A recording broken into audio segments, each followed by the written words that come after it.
One evening, Thomas brought his last train to the junction. Percy was glad to see him. "Are you on your way to the big station, Thomas?" "Yes, I am. Why?" "Because I'm going there, too. I think something's up." Toby looked up at the sky. "Where?" "Not up there. Down here," laughed Thomas.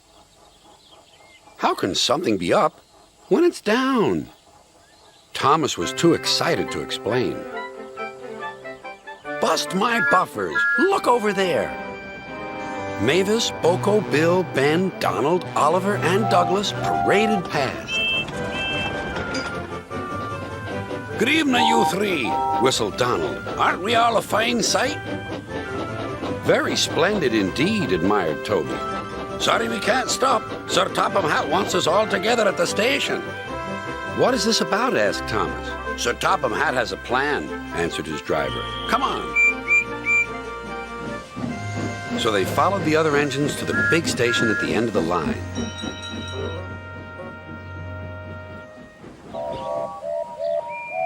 "Silence!" called Sir Topham Hatt. "I have an important letter to read from a little girl who is 5 years old." "Dear Thomas and all the engines, please can I meet you? My friends say they would like to meet you too. You could come to my house for tea, but my mommy says there aren't any railway tracks to my house. Can you come to the station instead? Thank you very much." "It seems," continued Sir Topham Hatt, "that there are many girls and boys who would like to meet you. Therefore, we are all going to the big city far away." "Hooray! Hooray!" the engines whistled. "Silence! Other engines will be working here while you are away, so please show them what to do." As Annie and Clarabelle were going to the big city too, Thomas and Oliver practiced with some other coaches.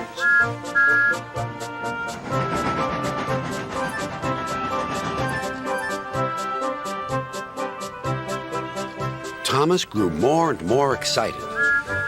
Too excited for his own good. "I'm glad I'm a splendid engine," he puffed. "Sir Topham Hatt thinks I'm really useful. I had a race with Bertie once. I whooshed through the tunnel and stopped an inch from the buffers." Then Thomas made his mistake. "Just like this," he boasted.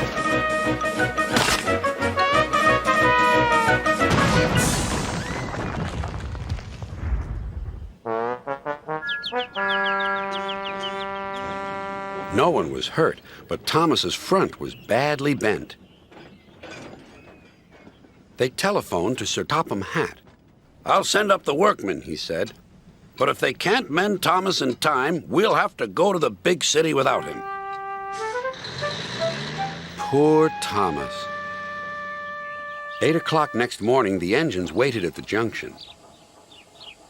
Toby and Percy were each on a truck, and Duck had pushed them into place behind Edward. Gordon, James, and Henry were waiting to lead off. They whistled impatiently. Sir Topham Hatt looked at his watch. "I'll wait 1 more minute for Thomas, then we have to go."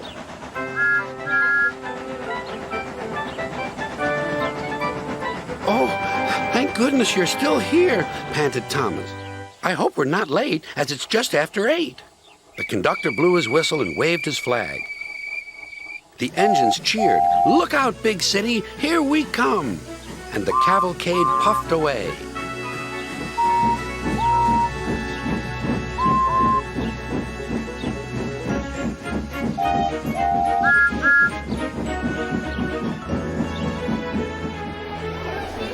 Later in the big city, all the engines were lined up in a splendid shed.